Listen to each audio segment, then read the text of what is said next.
Hello, everyone, and welcome to this episode of From Page to Stage. I'm your host, Wendy Corner, and this podcast is for you if you're an entrepreneur. Yes, page and stage come together in entrepreneurship. You may have a solo book out. You may have a contributory book out. Excuse me. You may have a blog. And if you're an entrepreneur, you'll have socials, haven't you? And what's that if it's not published work? Go you, we can tick that box. What about the speaky thing? A lot of people say to me, oh, I couldn't possibly do the public speaking. No, I'm not all rah. Fine, good. If you can have a one-on-one conversation with somebody, you can do a podcast just like we're doing now. So if that's your situation, come talk to me. Let's get your wisdom out to the world. Okay, that's about the podcast. Now, I really am excited to share with you this interview with the amazing Robert Butwin. Now, I know about that much of Robert. We've coincided in lots of different networking conversations because this gentleman is King Networker. Robert, give us a little bit about who you are and how you got to where you are now. A little bit about who I am. I'm going to play upon this, the start. Your words have power. Mm-hmm. Actually, it goes before that. Your thoughts have power. And let me explain why.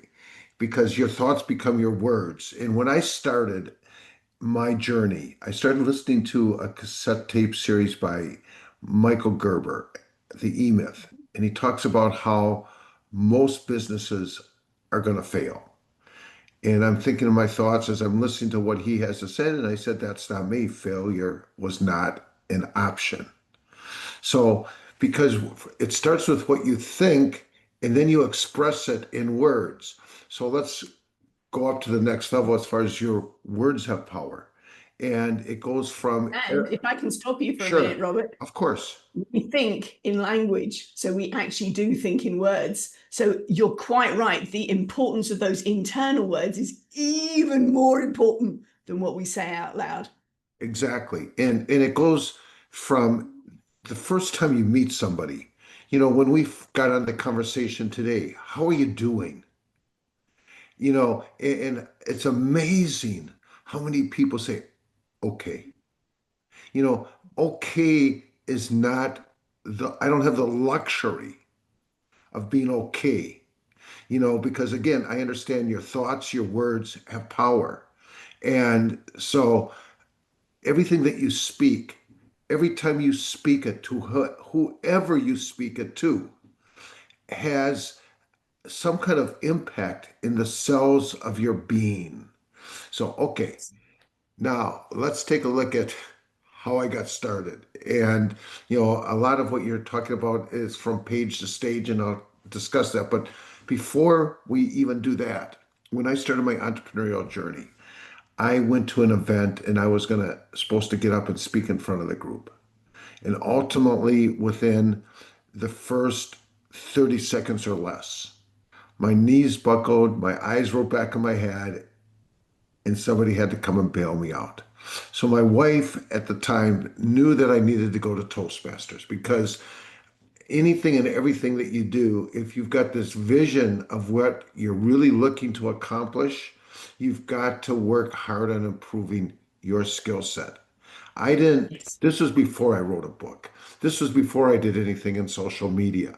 But I knew based on the thoughts I had that I was going to be successful. I didn't know how.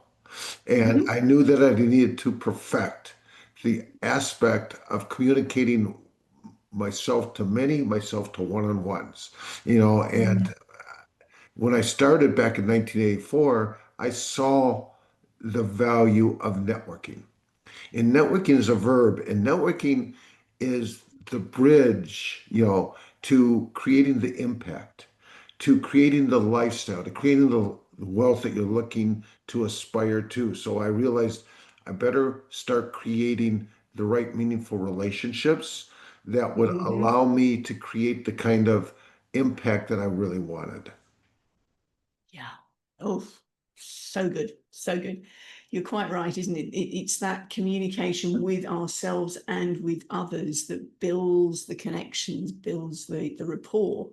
And when people can see who you are and get a feel for who you are, back in the day, it was always face to face. Yep. I'm curious, do you feel there's been a qualitative difference since we've done an awful lot of online stuff? The foundation, as you mentioned, was because I started in 1984. Obviously, in March of 2020, things changed. And how Yeah. that impacted me is, to me, online, I'm more effective, meaning the fact that you don't spend your time traveling to and from. You get into an in-person networking event and they usually have food, drinks, and you seem to end up in cliques. Now, I didn't Yes. allow that because obviously you're going there with the objective of developing or expanding your network. But I'm Hmm. saying that now that it's online and I've got a systematic approach. Now, everything that I've done has evolved. I didn't start off where I am today. But Hmm. the key is, and you hear the comment, your successes in the follow up or follow through. Yes.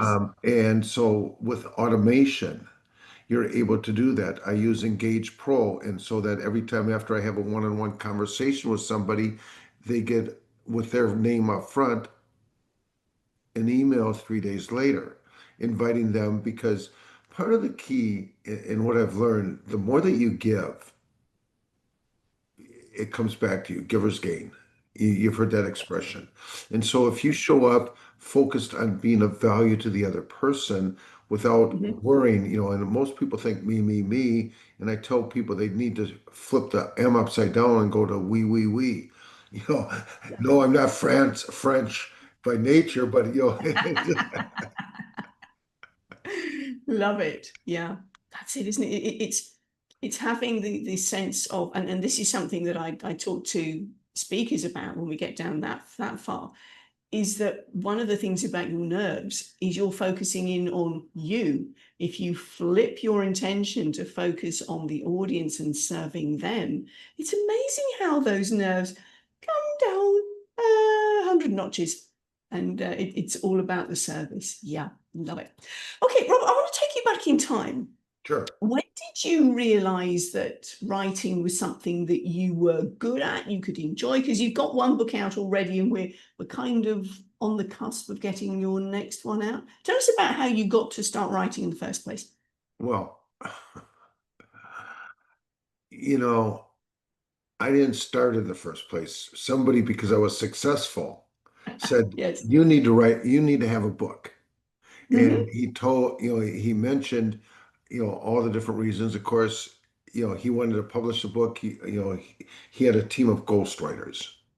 Okay. So, and again, that's how I got started. Now, the book has opened many doors. It's allowed me to become an international speaker. And obviously, the concepts in the book were my concepts. But I had a team of people because I love the whole acronym of team, which is together everybody achieves miracles. I believe you need to stay in your state of genius, whatever you're the best at. But if you've got the right team of people around you, so you can stay focused in your highest income producing activities. So that was Yes. how I created my first book. I mean, I am a writer, I do write, but today Hmm. with technology, I'm much more auditory. You know, Okay.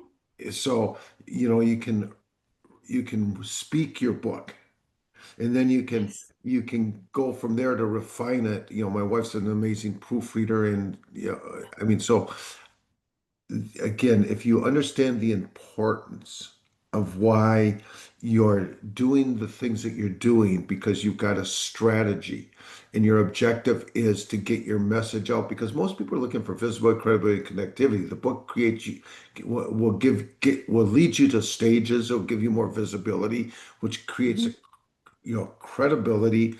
And really what you're looking at doing is connecting and having an impact with the right audience, the right person. There's the right person. If you package and present your message properly, will hear your message. And if you're always focused on doing that, everything else becomes secondary. Yes, absolutely. And as you say, it's knowing who your target audience is, Yes. because you can write to that person. And even if you're so focused on that one person, it's amazing how many people in the periphery pick it up and go, oh, I'm getting something out of that. If it's not your absolutely bullseye A1 target. Yeah, really good. Yeah, Really you focus on your genre. It's like if you're clear on your intention good. Hmm. and, if your impact, because my purpose, not that it was my purpose when I started, but my purpose has evolved to living a life of meaning based on being of value to other people. And you Yes. never know who is going to receive the message the way you're intending them to receive it. Yes. Yeah.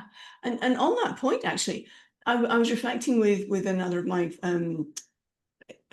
online connections yesterday about how when you share a message, you have the intention of being a person of value, and your words will convey something, but what the other person picks up, it may not be actually what you said, but they pick up the intention to support them.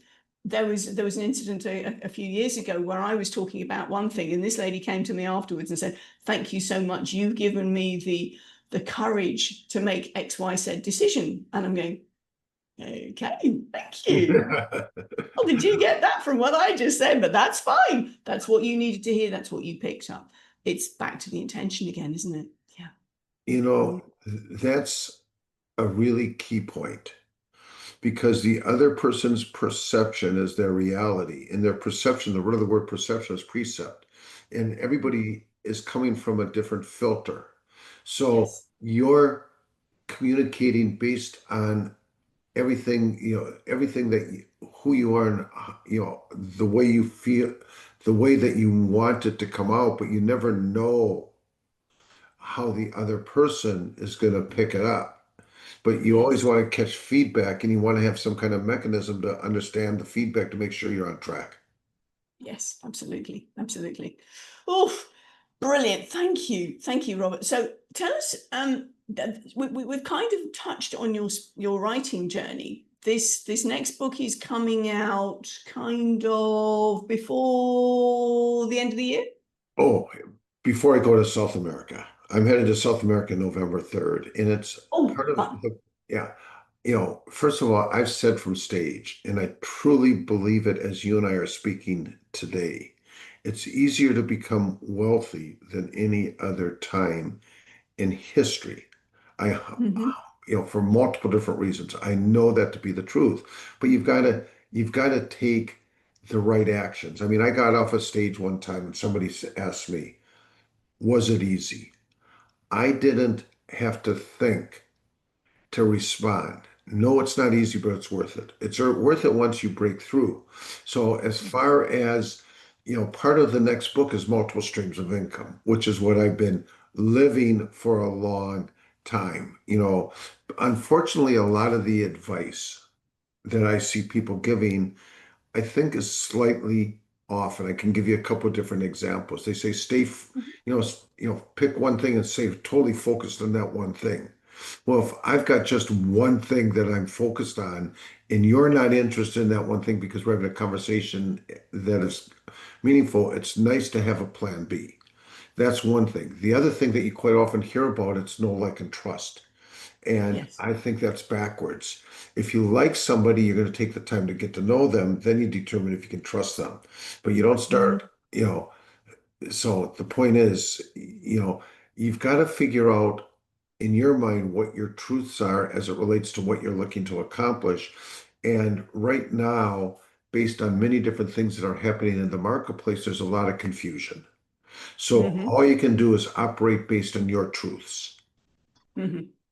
Yeah. Yeah. And again, as you say, it's getting to who is your target audience? What is it that they want? Because if you can provide that for them and you make the network, you make the connection, you're visible, it's kind of joining the dots then, isn't it? Yeah. It is, and you take a look and where my target audience is people that are serious and committed about taking what they're doing to the next level, whatever that is for themselves. Because Mhm. if you focus on being of service up front, Mhm. and focus on, you know, understanding 3D thinking, and see most people, because all they're thinking about is attracting clients. So they're thinking about how can I sell you? But the 3Ds are number one, discover what's going on in their world. Ask thought-provoking kind of questions so you get a better chance to understand them. And Mhm. through that, you understand where they are as it relates to where they would really like to end up. So Yes. the second D is the distance from where they are to where they want to end up. And the Mhm. third D is determination. Are they really willing to pay the price? Because if people believe the promise, they'll pay the price. If they understand that based on whatever it is that you have to offer, whatever it is that you're offering, they will pay the price and do it, whatever that is. Yes. Yeah. Oh, love it, love it. Audience, if you haven't already guessed, Robert is dropping some wonderful writer-downers here. So what I would suggest that you do is you go back and look at this video again, armed with a piece of paper and a pen, because that way it cements, from a kinesthetic, an auditory, and a visual perspective, it cements that wisdom in your head. And you can really grab hold of Robert's wonderful nuggets that he's dropping all the way through. 3D, love it. Okay, so we've kind of talked about your speaking. Well, no, we haven't actually. We're going to come on to the speaking. So you're speaking in South America, or is this a holiday visit? This is, I bought the t-shirt, Happy Wife, Happy Life. And where I'm at my career at this point, because my wife doesn't want to go on business trips. I mean, I've got a Okay, plaque from United telling me I went through 2 million miles. So I will not travel anymore on business trips, with the exception. There's one exception at this point going forward is Mark Porteous's Soulful Leadership Retreat. But in the meantime, I go okay, there for the networking. So, yeah, but I've spoken in Budapest, Thailand, Singapore, China. I could go on and on without even thinking. And so, uh, this trip is totally for vacation. All the speaking I would do is either on podcasts with people I like, or on webinars, one way or the other. I mean, I'm very good at impromptu speaking, like you and I are talking right now, because of all my experience, or if yes, I need to make a presentation, as long as I know I can serve the audience. yes, love it. I'm curious, Robert, whereabouts in South America are you going? Because that's what my next port of call. Uruguay, Paraguay, Brazil, Chile, and Argentina. Oh wow, you really are doing a fabulous tour. Oh yeah, my wife again, wherever she wants to go. Last year we went in 6 countries in Asia, and we've already booked next year's trip. We're doing a Baltic Sea cruise, and we're going to Norway. I think that's what they call the Fjords or something like that. The foot fjords, yeah. Yeah, those. We're gonna go see those. 3 out of 4 of them. Oh, the fjords. So if Yes. you're depending on which time of year you go, you go above the Arctic Circle. If you're on a boat, they'll ting the bell and you get a certificate to saying you've crossed the Arctic Circle. Great fun. Great fun. Since we've already booked the trip, we're going July 7th. Love it. Love it. Oh, Robert, this I'm excited, and audience, I'm going to talk to Robert off camera about his South American trip, because as I Yeah. said, I'm looking to go there next as well. So we can compare notes. You want to talk to my wife, and I'm happy to make that. She's the one who's handled all the arrangements. I mean, she can tell you, yeah, yeah, Mrs. Butwin, we need to talk. sure. Love it. Okay, so we've talked about your writing and your speaking. Obviously, you've had an international career. What about so the book is coming out before you're heading off to South America on the 3rd of November. Was that right? Yes. Right. Okay. So in the next 6 weeks, because this podcast is being recorded the third week of, actually, no, it's the final week of September. So we'll be in the next month. We'll see this audience. The reason I'm putting a boundary around this is because when we have Robert's link, we'll come back. I'll change the show notes. I have dynamic show notes. He'll tell me where the link is. I will pop that back in the show notes. So come back to it. Watch out for my socials blast going, come back, watch, read, go by. Beautiful. We haven't, it's all around the connection stuff, isn't it? No, it's more around AI and multiple streams of income and Forgive me. Yes. systematic approaches to handle it. So, I mean, yeah, there will be the networking component in it without a doubt, because that's what I am. But I'm also a serial entrepreneur. I mean, I have not worked a job since September 7th, 1990. Ooh, and that's a date indelibly fixed in your brain, huh? Well, and it goes back to words of power. Somebody gave me a word picture, and the word picture was, and this was when I was working a job because now I'm psychologically unemployable, but the word picture was, think about how it's going to feel to walk into your boss's office, sit back on the chair behind him, put your feet up on the desk, pull out a cigar and light it up and tell me you can no longer afford to work there. Now I don't smoke cigars, so I didn't do that part of it.